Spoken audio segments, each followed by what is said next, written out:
Olá, a paz do Senhor Jesus. Sejam todos bem-vindos ao Projeto EBD.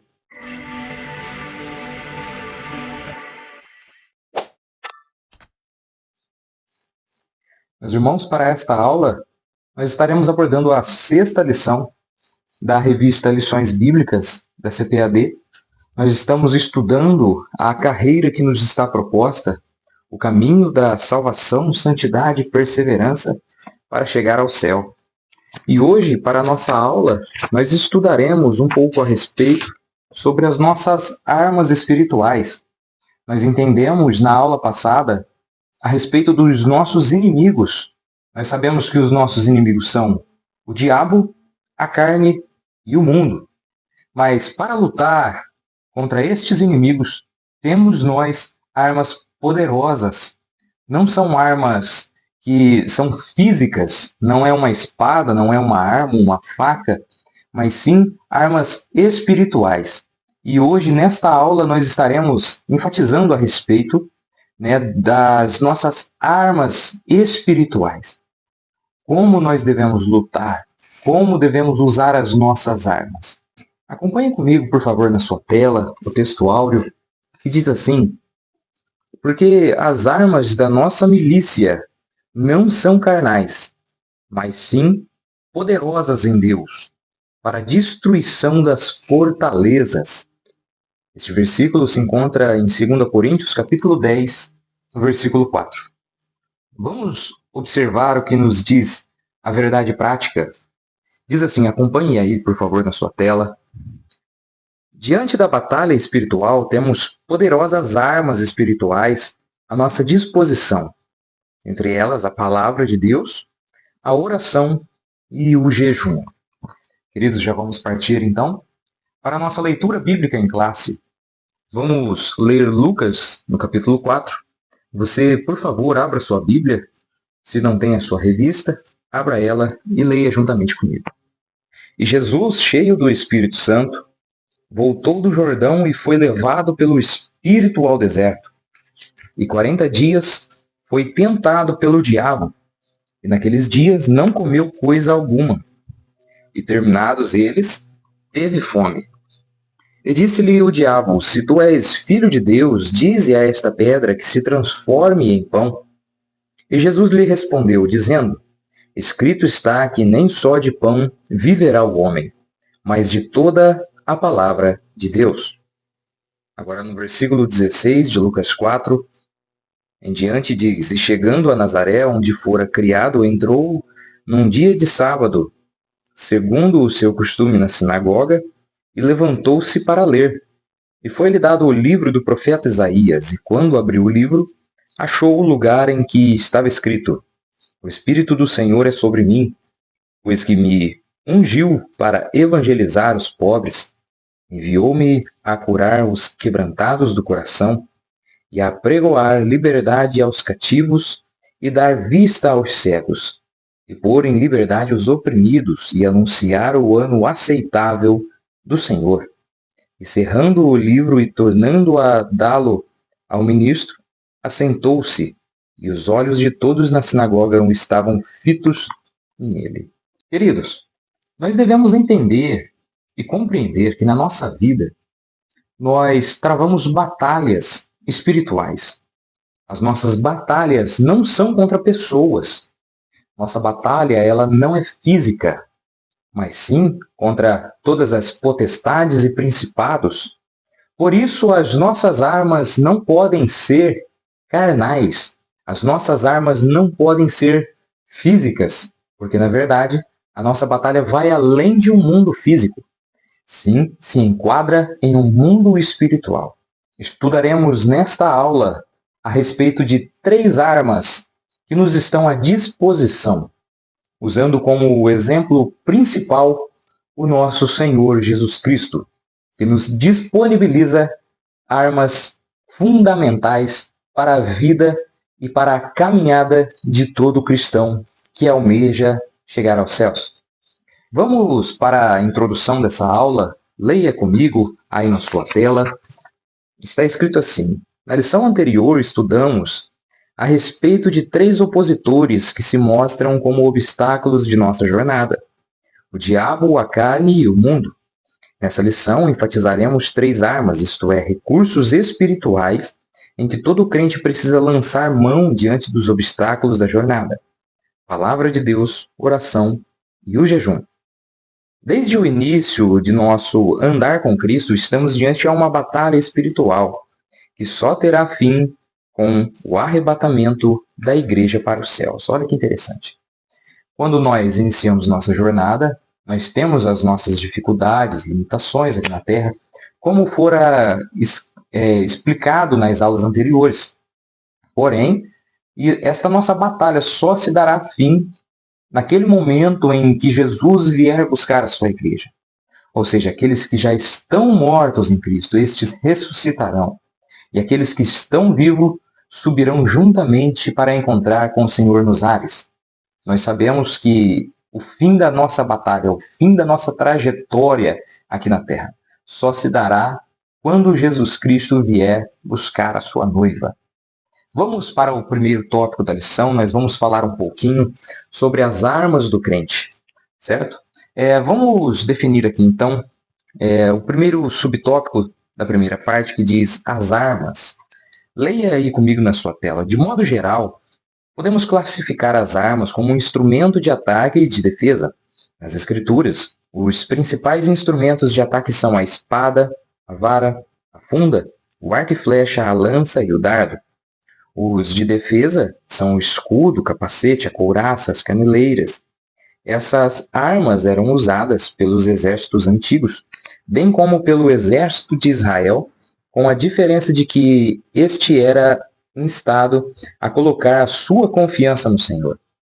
Entretanto, para os cristãos, armas aqui têm um sentido metafórico, pois nosso combate não é de corpo a corpo com outra pessoa, mas contra o mal, encabeçado pelo diabo e seus demônios, que se valem do mundo e da carne.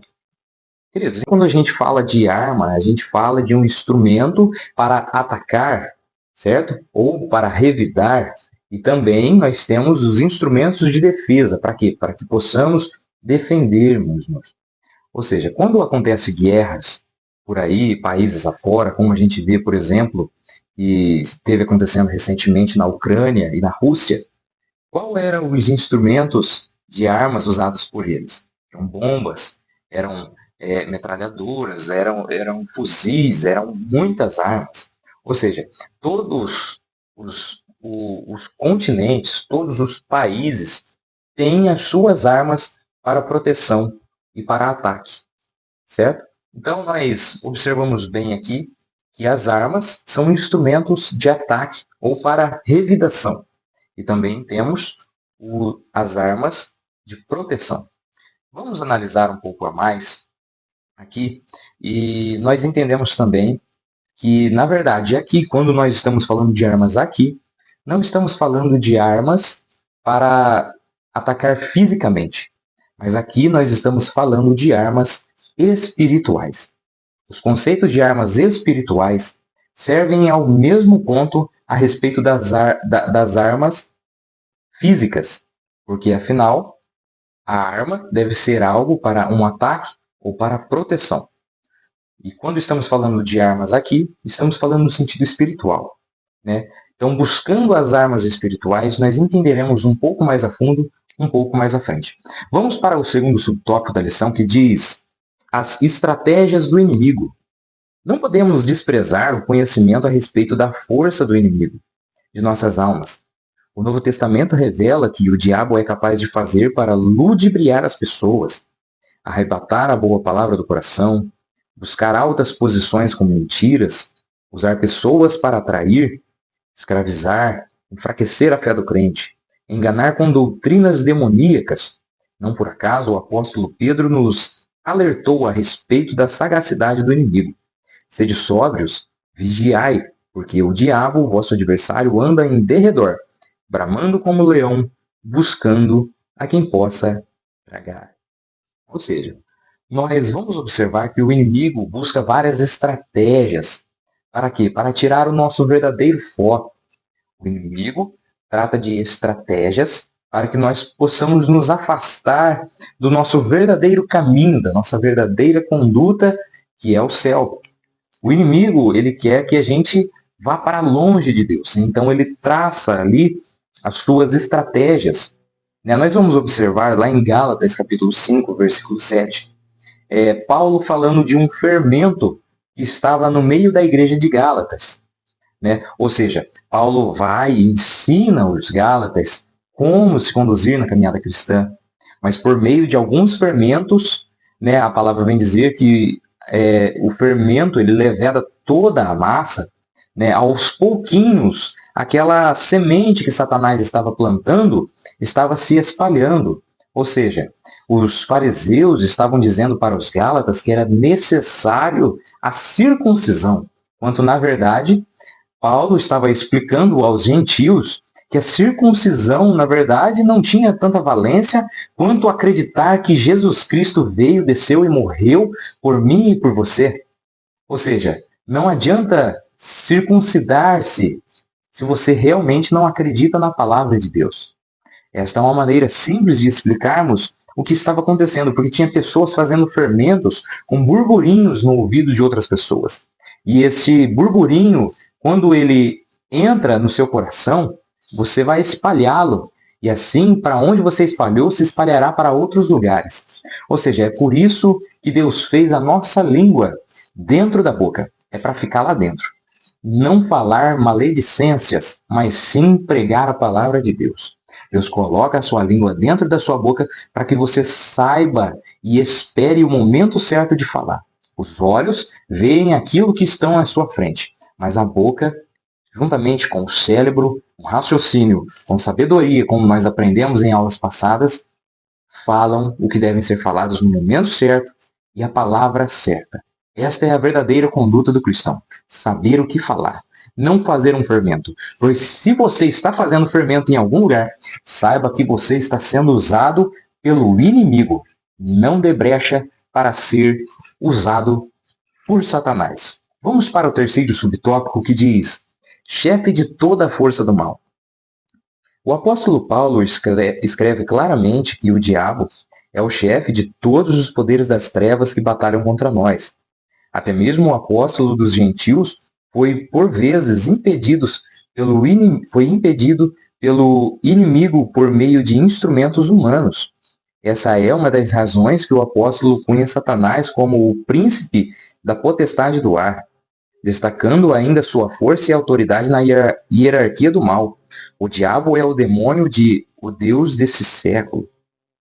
Portanto, não podemos ignorar que o inimigo tem um reino organizado com seus servos, emissários, principados e potestades. Ou seja, conforme nós aprendemos na aula passada, o diabo é um ser real. O diabo é o príncipe de todas as obras maléficas. O diabo é o príncipe de todos os principados, potestades e demônios. E ele tem as suas estratégias, como falamos outrora. Mas, porém, a palavra do Senhor nos instrui a respeito de como resistir ao inimigo. Está lá em Tiago, capítulo 4, versículo 7. Está escrito: sujeitai-vos, pois, a Deus, resisti ao diabo, e ele fugirá de vós. Ou seja, a palavra nos é bem clara. Nós devemos estar sujeitos a Deus. Pois quando estamos sujeitos ao Pai, então o diabo não tem força para continuar nos alarmando, nos molestando. O diabo não tem forças quando nós nos sujeitamos a Deus. Vamos agora para a terceira parte da lição. Nós entendemos aqui, então, nessa primeira parte, que as armas do crente devem ser usadas contra as estratégias do inimigo, o chefe de toda a força do mal. Certo? Agora nós estudaremos um pouquinho sobre as nossas 3 armas espirituais do cristão. Vamos analisar aqui nos textos dessa revista os 3 pontos, que nos indicam as nossas armas no mundo espiritual. Vamos para o primeiro tópico. A primeira arma qual falaremos aqui agora é a palavra de Deus. O Senhor Jesus disse que não vivemos apenas de pão, mas de toda a palavra de Deus. Dessa maneira, o apóstolo Pedro aconselha que desejemos afetuosamente o leite racional para o desenvolvimento da nossa salvação. Isto é, o estudo perseverante da palavra de Deus para o nosso crescimento espiritual. Uma vez nutrido e solidificado com a palavra, estamos firmados em Deus para resistir às influências malignas, às armadilhas de Satanás e demais estratégias.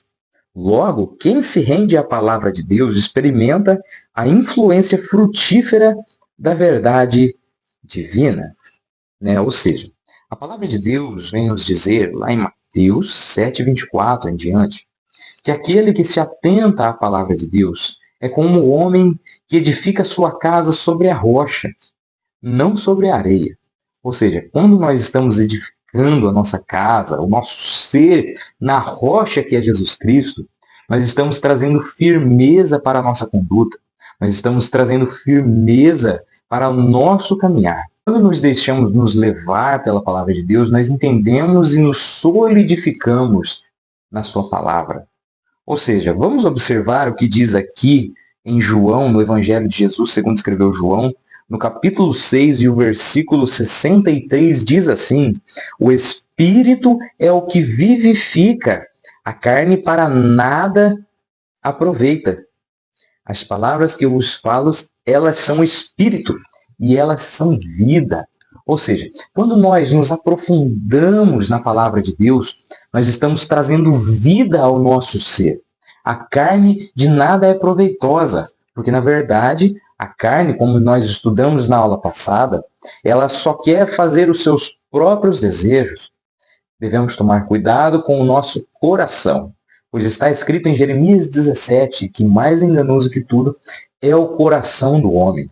Ou seja, quando nós estamos direcionados ao nosso ser, à nossa carne, então nós estamos andando de maneira errada. Mas quando estamos firmados, afissurados na palavra, firmados na rocha, que é a palavra de Deus, então nós temos firmeza e estrutura para resistir àquilo que é mal. Ou seja, a palavra de Deus é a nossa principal arma para nós conseguirmos lutar contra todas as hostes infernais da maldade. Vamos agora acompanhar o segundo subtópico do segundo tópico, Falamos da oração como nossa segunda arma principal. Leia comigo, está escrito assim aqui na minha revista: aliada ao estudo da palavra, a oração é uma das mais importantes armas espirituais que o crente tem ao longo da sua jornada para o céu. Prestemos atenção para a seguinte declaração: oração em todo tempo, com toda oração, orando em todo tempo, orando em todo o tempo, com toda oração e súplica no Espírito. Isso é o que está citado, o que Paulo nos diz em Efésios 6:18. Note que o apóstolo Paulo não insere a oração como uma peça da armadura, pois, na verdade, é como se ela trouxesse um ajuste ou um alinhamento para a armadura toda. Nesse aspecto, essa imagem traz uma ideia de que a oração fortalece todas as esferas das nossas vidas. Nós vamos ver que a oração é um papel fundamental. Como descrito aqui nesta lição, a oração não é simplesmente mais uma peça da armadura, mas é aquilo que traz alinhamento para toda a armadura. Quando nós nos revestimos de toda a palavra de Deus, nós devemos também nos revestir de buscar a Deus através do quê? Através da oração. Oração tem várias formas de serem feitas.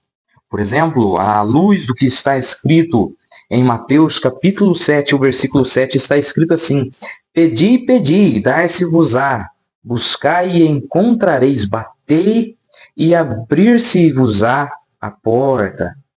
Ou seja, o que Jesus está nos ensinando? Que a oração também é em forma de petição, um pedido, algo que você pede.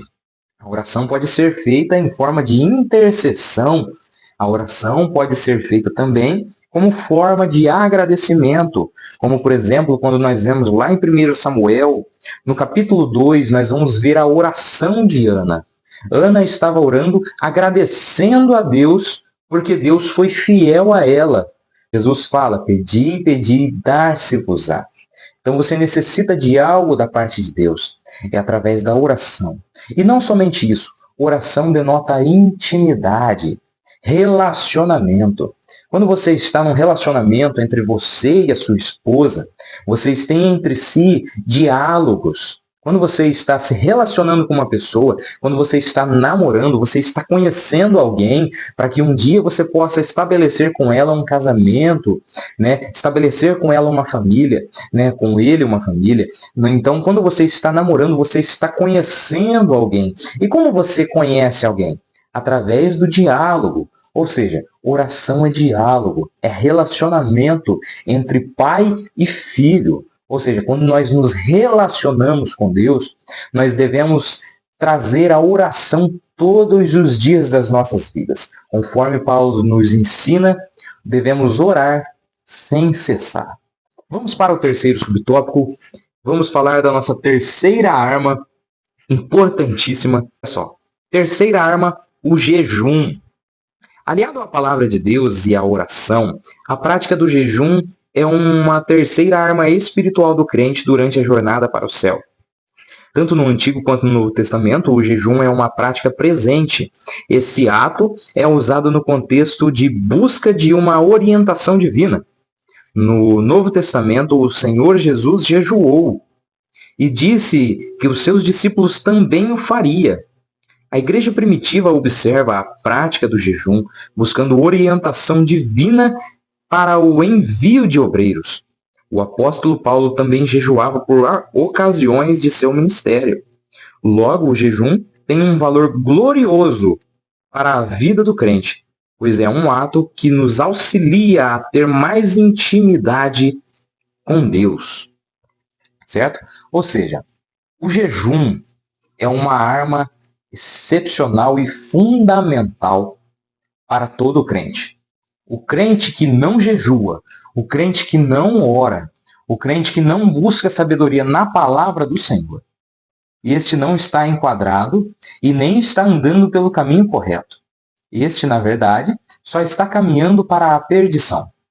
Mas aqui, quando nós entendemos que o jejum é uma peça fundamental das nossas armas espirituais, nós devemos conscientizá-lo de como fazê-lo de maneira correta. Deve-se haver consentimento de como fazer o jejum, né? Ou seja, se a gente ler lá em Mateus 6, capítulo 16, Jesus estava falando sobre o jejum, né? Os fariseus, eles tinham costumes de jejuar e eles desfiguravam a sua cara para dizerem que estavam em jejum. Mas Jesus nos alerta e diz que quando nós estivermos em jejum, que não é para sair falando para todo mundo, olha, hoje eu estou jejuando porque eu estou buscando a Deus, se fazendo de santarrão como faziam os fariseus. Mas Jesus nos explica, quando vocês forem jejuar, passa um óleo na sua cabeça. Jesus está falando assim, passa um perfuminho, passa um desodorante, ó, se perfuma um pouquinho, lava o rosto para não parecer que você está abatido, porque na verdade a fome traz abatimento. A gente, quando está com fome, a gente fica triste, constantemente triste. Então Jesus está falando assim, ó, lava o rosto, passa um perfume, se cuida aí, mas não fica falando para ninguém que você está em jejum, não. Ó, faz o jejum só você e Deus, que o seu Deus que te vê no particular, publicamente ele te recompensará. Entendemos nós que o jejum é algo particular, né? E a gente entende que o jejum não é uma ordenança. Jesus não chega e fala, ó, você tem que fazer jejum, ó, você é obrigado a fazer jejum. Não, o jejum é necessidade. Assim como a oração, assim como buscar pela palavra de Deus, o jejum se torna uma necessidade do cristão. O jejum, ele enfraquece a nossa carne, mas fortalece o nosso espírito. Este é o propósito do jejum, né? Enfraquecer a nossa carne para que possamos nos fortalecer no espírito, certo? Ou seja, o jejum deve ser praticado de maneira consciente, de maneira correta, e nós devemos buscar instrução na palavra de Deus para fazer o bom uso da oração e do jejum. Ou seja, atrelando-se a essas três armas espirituais que o cristão tem à sua disposição, nós vamos ver então que são elas: palavra de Deus, oração e o jejum.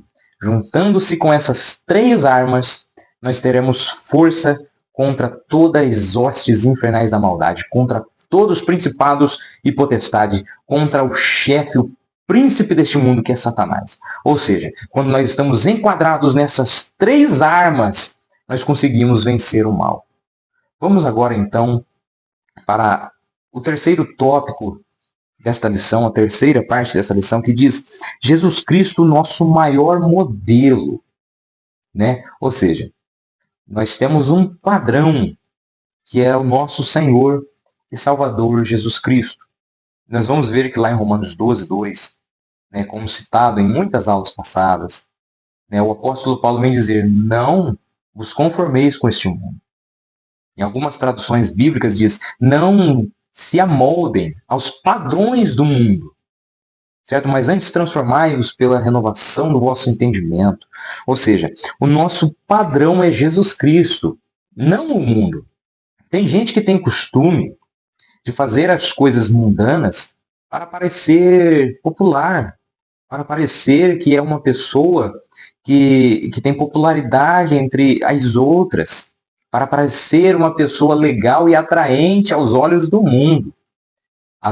Aqui a gente deve se atribuir não é atrair o mundo, mas sair do mundo, ou seja, repelir o mundo, trazendo de lá as pessoas juntamente conosco. Não é para parecer legal, não é para ter uma boa influência, é para ter um bom testemunho de vida, é para ser uma pessoa de caráter diferente do mundo, ou seja, não se amoldem aos padrões do mundo, mas antes transformai-vos pela renovação do vosso entendimento, através da palavra. Ou seja, nós não devemos atrair o mundo para nós, mas nós devemos repeli-lo. Ou seja, nós devemos afastar o mundo de nós. Mas fazendo o quê? Trazendo aqueles que estão no mundo juntamente conosco. O mundo jaz o maligno. Então, que nós possamos trazer conosco aquelas pessoas que estão no mundo para se ajuntarem à mesa de nosso Senhor Jesus Cristo. Vamos então para a terceira parte aqui. Jesus Cristo, o nosso maior modelo. Vamos para o primeiro subtópico, diz: vencendo o diabo com a palavra. Há dois episódios importantes que relatam o destaque especial que o Senhor Jesus deu à palavra de Lucas 4. O primeiro enfatiza que o Senhor Jesus venceu o tentador com a palavra de Deus. No segundo, ele leu uma passagem do profeta Isaías, na sinagoga em Nazaré, tomou para si o cumprimento do texto lido. Nosso Senhor deixou claro nesses episódios que os princípios da palavra de Deus devem estar presentes em nossa vida na batalha contra o maligno. Por isso, nessa contenda, o apóstolo Paulo aconselha-nos a tomar a espada do Espírito, ou seja, a palavra de Deus, a única arma de ataque na armadura do crente. Uma arma poderosa e eficaz que provém do Espírito Santo de Deus. Nós vamos observar que Jesus, logo após ser batizado por João Batista, ele vai para o deserto para ser tentado por Satanás. E Jesus, ele não usa de outra coisa a não ser a palavra de Deus para debater com Satanás. A única coisa que se consegue afastar o inimigo de nós é através da palavra de Deus. Porque a palavra de Deus, ela tem poder.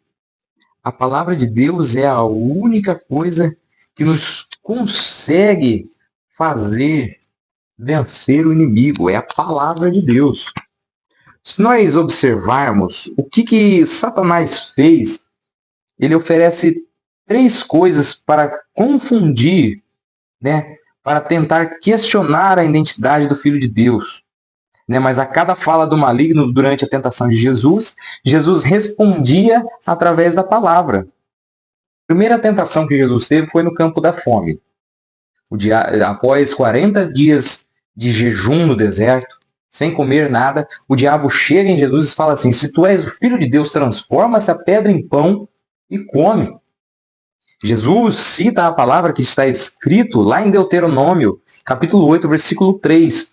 Nem só de pão viverá o homem, mas sim de toda a palavra que sai da boca de Deus. Ou seja, Jesus debate a palavra de Satanás com a própria palavra.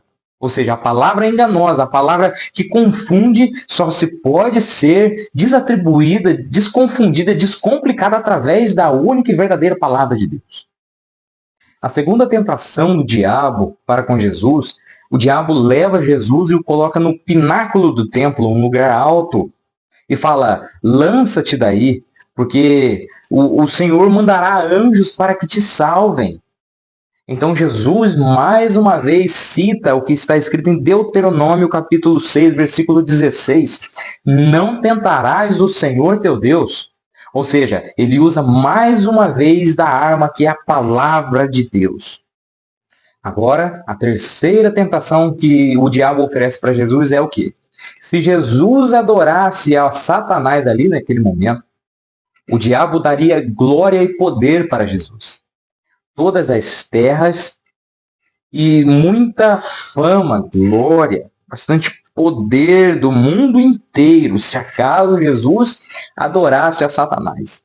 Mas, mais uma vez, Jesus pega e cita as palavras, Deuteronômio capítulo 13. Somente ao Senhor, o nosso Deus, adorarás, e somente a ele servirás. Perante a outros deuses não se dobrarão, porque, na verdade, a palavra é o que vence.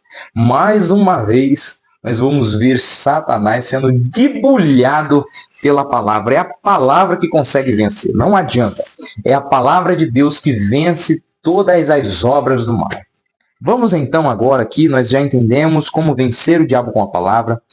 Eu vou ler aqui agora o segundo e o terceiro tópico. Eu vou ler eles recorrentes e vou explicá-los juntos, porque ambos se enquadram juntos um ao outro. Então eu vou ler o tópico do segundo subtópico e o terceiro subtópico assim sucessivamente. Você acompanha aí na sua tela esta leitura. Vivendo em oração. O evangelista Lucas mostra que Jesus se retirava para os lugares desertos para orar. Ele orava pelos apóstolos e pela igreja, pelos seus algozes, por Simão, pelos que se encontravam junto ao túmulo de Lázaro.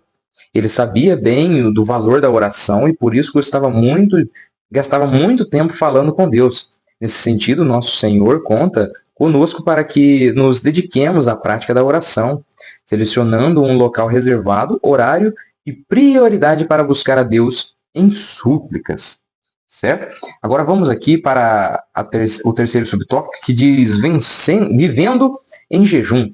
Além de meditar na palavra e perseverar em oração, o Senhor Jesus jejuava. Ora, ele também espera que os imitemos jejuando.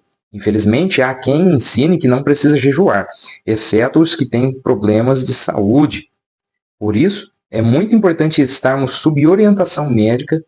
Todo seguidor de Cristo é estimulado pela Bíblia a jejuar. Ademais, quando aliamos o estudo da palavra e a oração ao jejum, aprofundamos a nossa intimidade com Deus e nos tornamos mais sensíveis à sua voz, conforme acontecia com a liderança e os membros da igreja antiga que jejuavam com o Senhor, como o Senhor Jesus. Nós entendemos agora aqui uma vida vivendo, né, em oração e em jejum. Esses são pontos indispensáveis na vida do crente. Ou seja, e aqui nesta aula nós podemos concluir aquilo que o apóstolo Pedro nos ensina. Nós devemos crescer na graça e no conhecimento. Ou seja, quando nós estamos falando de crescer na graça, nós estamos falando de orar e jejuar, vigiar, ter uma vida, uma conduta de oração e jejum diário, semanal, anual, todos os dias das nossas vidas. E quando falamos de crescer no conhecimento, estamos falando da palavra de Deus. Não adianta querer desequilibrar isso, porque na verdade isso é como se fosse uma balança, é um equilíbrio. Quem muito cresce somente na graça, quem muito cresce somente em oração, é monte, é jejum, é oração, não tem ética da palavra. Muito busca a presença de Deus, mas na verdade, Deus é fiel para retribuí-lo em sua busca, mas pouco tem a sabedoria da palavra. Mas muitos buscam somente as escrituras e pouco crescem na oração, pouco jejuam. Ou seja, é um equilíbrio. Aqueles que muito leem a Bíblia entenderão sim as histórias, mas a conjunto com a oração e o jejum é que nos leva a uma prática plena naquilo que são as coisas de Deus. Ou seja, é um equilíbrio. Não adianta eu querer crescer somente no conhecimento, mas na verdade a minha intimidade com Deus eu não tenho. E não adianta eu querer somente ter a intimidade com Deus, mas a ética que nos ensina a palavra, o caminho, a conduta, eu não tenho através da Bíblia. Então é um equilíbrio. Eu estudo a palavra para me forjar o meu caráter. Eu estudo a palavra para que eu entenda qual é o caminho que eu devo trilhar. Eu estudo a palavra para entender o que eu tenho que fazer. Mas agora eu oro e jejuo para buscar a minha intimidade com Deus, e através daquilo que eu aprendi na palavra, agora eu vivo e sigo adiante com Jesus Cristo, fazendo a sua boa obra e a sua boa vontade. Ou seja, nós temos então aqui, nós aprendemos nessa aula, que nós temos nossos inimigos, mas para lutar contra os nossos inimigos, temos as nossas armas. Está escrito, como nós lemos lá no início, 2 Coríntios, capítulo 10, e o versículo 4 está assim: porque as armas da nossa milícia não são carnais, mas sim poderosas em Deus, para a destruição das fortalezas. Ou seja, quando nós estamos enquadrados na palavra de Deus, quando nós estamos direcionados pela palavra de Deus e buscando também em jejum e buscando em oração, nós temos forças para vencer o inimigo. São essas as nossas 3 armas: palavra de Deus, oração e o jejum, a qual desses, quando não estamos enquadrados, estamos nos desviando para caminhos tortuosos, caminhos que não seguem rumo à palavra de Deus. Teu inimigo é real, a astúcia dele é real, a sagacidade dele é real, teu inimigo é estratégico, mas tu tem armas poderosas a qual Deus colocou em suas mãos para lutar contra as hostes infernais da maldade. Nossa luta não é contra as pessoas, não é contra o ser humano, mas sim contra todas as potestades e principados nas regiões celestiais. Ou seja, nossas armas não são físicas, são espirituais. Então, que usemos essas armas a qual Jesus Cristo nos disponibiliza a usar, que é a palavra de Deus, é a oração e é o jejum.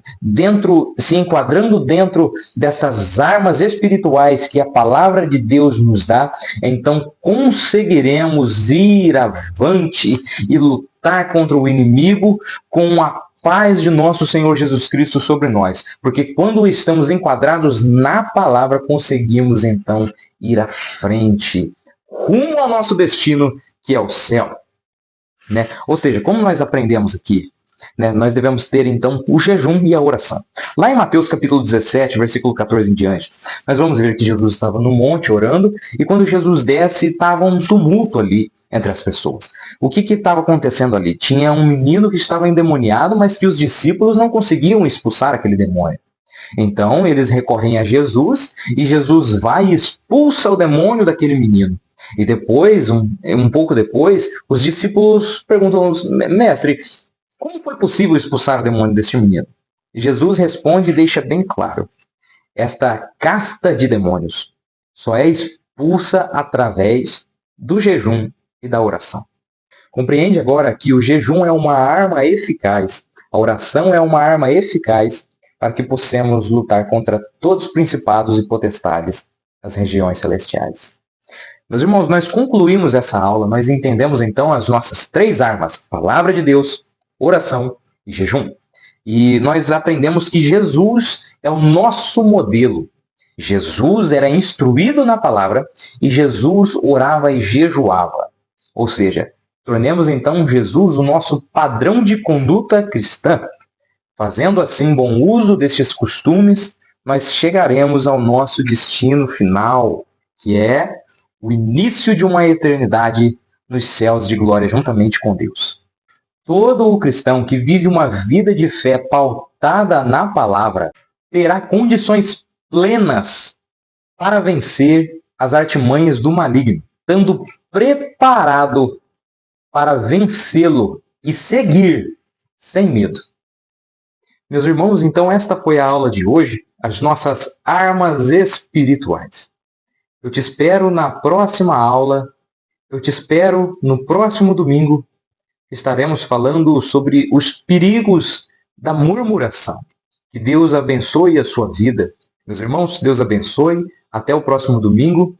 Fiquem com Deus. Tchau, tchau.